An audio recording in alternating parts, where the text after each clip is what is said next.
क्या अपना second home कहे जाने वाला दुबई अब अनसेफ दुबई बन गया?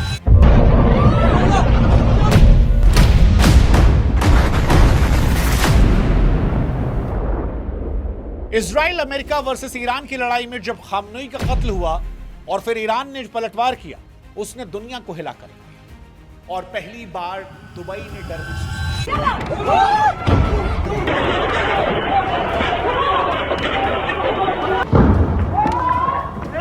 क्योंकि एक वक्त था जब लोग अपनी दौलत और सपनों को सुरक्षित रखने के लिए सीधे दुबई भागते थे। आप दुनिया में कहीं रहते हो, लोग कहते थे कि दुबई में एक घर तो होना चाहिए, जिंदगी क्या है वहीं पर नजर आती है।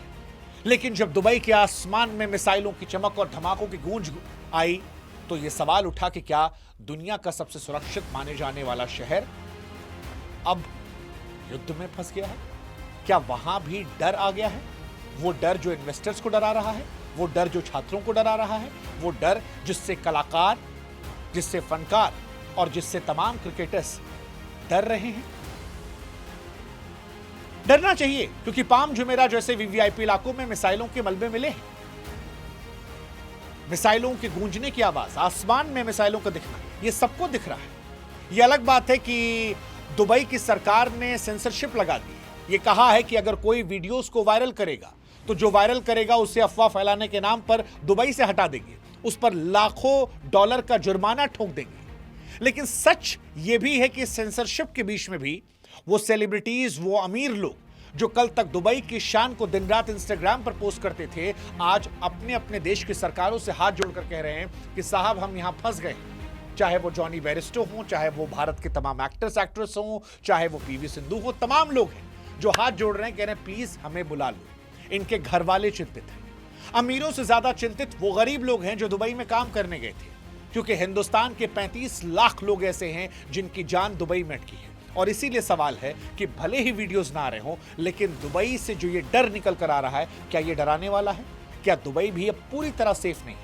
ये सवाल बड़ा महत्वपूर्ण है। आज दुबई की हम बात करेंगे, लेकिन इस बात की शुरुआत हम करें इससे पहले हमारी फिर से आपसे गुजारिश है कि आप हमारे व्हाट्सएप चैनल को जरूर सब्सक्राइब करें। हमने कमेंट सेक्शन में, डिस्क्रिप्शन में अपना व्हाट्सएप चैनल का लिंक जो है वो दे रखा है।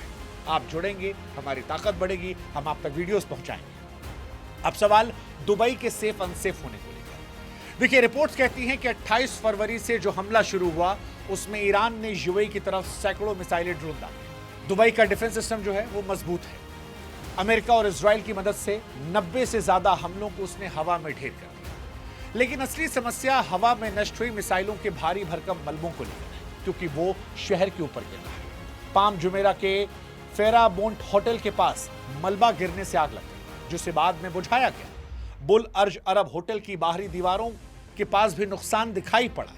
और बड़ी चिंता जो है वो जेबल अली पोर्ट को लेकर है, जहां धमाकों और मलबों की वजह से कामकाज रुक गया, व्यापार की रफ्तार धीमी हो गई। दुबई एयरपोर्ट के पास जो मलबा गिरा, रनवे प्रभावित हुआ, उसमें 4 कर्मचारियों के घायल होने की खबरें आई। अब तक जो आंकड़े आए हैं उसके मुताबिक 3 लोगों की मौत हुई है, 58 लोग घायल हैं। शहर चल रहा है, लेकिन आसमान से गिरता यह मलबा सुरक्षा पर सवाल उठा रहा है। और ईरान, जिसके पास अब हारने को कुछ नहीं है, वो अमेरिका के खास सभी देशों पर हमला कर रहा है, और उसमें दुबई भी है। और यहीं से डर का सवाल शुरू होता है, क्योंकि दुबई में भारत के करीब 35 से 38 लाख भारतीय रहते हैं। और ये वो भारतीय हैं जो बार बार हिंदुस्तान आकर कहते थे कि भैया दुबई चलो, हिंदुस्तान में कुछ नहीं रखा है, दुबई में हमारे ये है, दुबई में हमारे वो है, दुबई हमारा ऐसा है, दुबई हमारा ऐसा है। लेकिन अब दुबई सेफेस्ट कंट्री कहने वाले लोग परेशान हो रहे हैं, और उनमें भी सबसे ज्यादा मजदूर और छात्र परेशान हो रहे हैं। लेबर कैंप्स में डर का माहौल है, क्योंकि सुरक्षा कारणों से कई बड़े प्रोजेक्ट से काम रोक दिया गया है। खाने पीने की कमी तो नहीं है, लेकिन डर के मारे लोग राशन जमा कर रहे हैं, जिससे सप्लाई में दिक्कत आ रही है। इनफैक्ट पुणे के 84 छात्र जो स्टडी टूर पर दुबई गए थे, वो उड़ानों की पाबंदी, एयर स्पेस बंद होने की वजह से फिलहाल होटलों में फंसे हैं। करीब 700 उड़ानें रद्द या लेट होने से एयर इंडिया और इंडिगो जैसी एयरलाइंस का पूरा शेड्यूल बिगड़ा है, और हजारों भारतीय सैलानी एयरपोर्ट पर अपनी बारी का इंतजार कर रहे हैं। भारत सरकार इस पर नजर रखे हुए है, जरूरत पड़ने पर नागरिकों को निकालने के लिए इवैक्यूएशन प्लान को भी तैयार कर रही है। लेकिन सवाल यह है कि अब वो जो सेफ्टी दुबई में महसूस हो रही थी, वो इस युद्ध ने क्या अनसेफ फील करा दी? एक सवाल और लोगों के मन में आ सकता है कि ईरान के निशाने पर आखिर दुबई क्यों है? तो देखिए, एक्सपर्ट्स का यह मानना है कि ईरान का असली निशाना अमेरिका और उसके ठिकाने है, लेकिन दुबई अपनी लोकेशन की वजह से इस जंग के लपेटे में आ गया।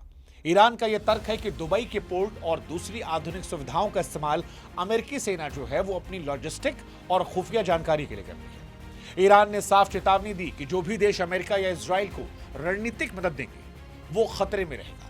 इसीलिए ईरान ने दुबई को एक सॉफ्ट टारगेट के तौर पर देखा। हालांकि ईरान सीधे तौर पर घरों या फिर रिहायशी इलाकों पर हमला नहीं कर रहा, लेकिन डिफेंस सिस्टम द्वारा मिसाइलों को हवा में नष्ट करने के बाद जो मलबा गिर रहा उसने शहर के रिहायशी इलाकों को नुकसान पहुंचाया है। निवेशकों का जो अनमैच्ड भरोसा था वो थोड़ा डगमगाने लगा है और दुबई में घर खरीदने वाले लोगों की जो तमन्ना थी वो वेट एंड वॉच की स्थिति में आ गई है। दुबई की पूरी चमक वहां के आलीशान रियल एस्टेट पर टिकी है, लेकिन इन तनाव ने निवेशकों के भरोसे को सुस्त किया है। जो लोग यहां सेकेंड होम खरीदने वाले थे वो फिलहाल वेट एंड वॉच में है। रियल एस्टेट मार्केट में फिलहाल एक पॉज दिख रहा है। नई बड़ी खरीदारी फिलहाल कम हुई है। बड़े विदेशी निवेश और नए प्रोजेक्ट्स पर कोई क्रैश तो नहीं आया, लेकिन रफ्तार जरूर धीमी पड़ी है। कई डेवलपर्स ने अपनी नई घोषणाओं को टाल दिया है। होटल इंडस्ट्री और टूरिज्म पर बड़ा इंपैक्ट पड़ा है, क्योंकि सुरक्षा और फ्लाइट की कमी की वजह से सैलानी कम आ रहे हैं। और अगर यह अनिश्चितता लंबे समय तक बनी रही तो दुबई की इकॉनमी के लिए अपनी पुरानी रफ्तार को बरकरार रखना भी एक बड़ी चुनौती होगा। इधर जेबल अली पोर्ट पर कामकाज प्रभावित होने से सप्लाई चेन पर दबाव दिखा। दुबई अपनी ज्यादातर जरूरतों के लिए इंपोर्ट पर निर्भर करता है, इसलिए पोर्ट या एयरपोर्ट पर अगर कोई रुकावट होती है तो वो वहां के बाजार को प्रभावित करती है। बंदरगाह का काम धीमा होने की वजह से जरूरी चीजों की सप्लाई में अड़चन आती है। दुकानों में सामान की भारी कमी तो नहीं, लेकिन लोग पैनिक कर रहे हैं, सामान इकट्ठा कर रहे हैं, क्योंकि वो जानते हैं कि ईरान कुछ भी कर सकता है। इसीलिए शायद डर पैदा हो रहा है कि युद्ध कितना लंबा जाएगा और इसकी वजह से कीमतों में उछाल भी देखने को मिलेगा। दूध, ब्रेड, ताजी सब्जियों के दाम कुछ जगहों पर बढ़ गए हैं, कई जगह भविष्य में और बढ़ सकते हैं। लेकिन इन सब के बीच में दुबई में आम परिवारों और मजदूरों के लिए खर्चों को मैनेज करना मुश्किल होगा। प्रशासन हालांकि सप्लाई बनाए रखने के लिए कोशिशें कर रहा है, लेकिन युद्ध के डर ने बाजार की मनोवैज्ञानिक स्थिति को बिगाड़ा है। कुल मिलाकर कहें तो दुबई के लिए अस्तित्व और साख की लड़ाई है। एक तरफ दुबई प्रशासन अपनी ग्लोबल इमेज को बचाने के लिए सूचनाओं के प्रचार पर सख्त पाबंदी लगा चुका है। सोशल मीडिया पर हमले की तस्वीर या मलबे की तस्वीरें डालना उसके लिए भारी जुर्माना और जेल की सजा दिला सकता है। दूसरी तरफ अपने एयर डिफेंस सिस्टम के जरिए वो ये कोशिश भी कर रहा है कि हम काफी अपडेटेड है, लेकिन सच ये भी है कि युद्ध के दौर में 100% सुरक्षा मुमकिन नहीं होती। आज दुबई अपने अस्तित्व की एक अलग लड़ाई लड़ रहा है। जो शहर कल तक सुरक्षित स्वर्ग था, वो आज युद्ध की अनिश्चितताओं के बीच में अपनी साख को बचाने की कोशिश कर रहा है। भविष्य अब कूटनीति पर निर्भर है। क्या दुबई फिर से वही चमक हासिल कर पाएगा या महाशक्तियों के इस जंग में अपनी वैश्विक पहचान को वो खो देगा? क्या इजराइल, अमेरिका, ईरान के युद्ध में दुबई सैंडविच बन जाएगा? ये सवाल बड़ा महत्वपूर्ण है। क्या आपका भी कोई अपना दुबई में फंसा है? क्या उन्हें भी वहां डर लग रहा है?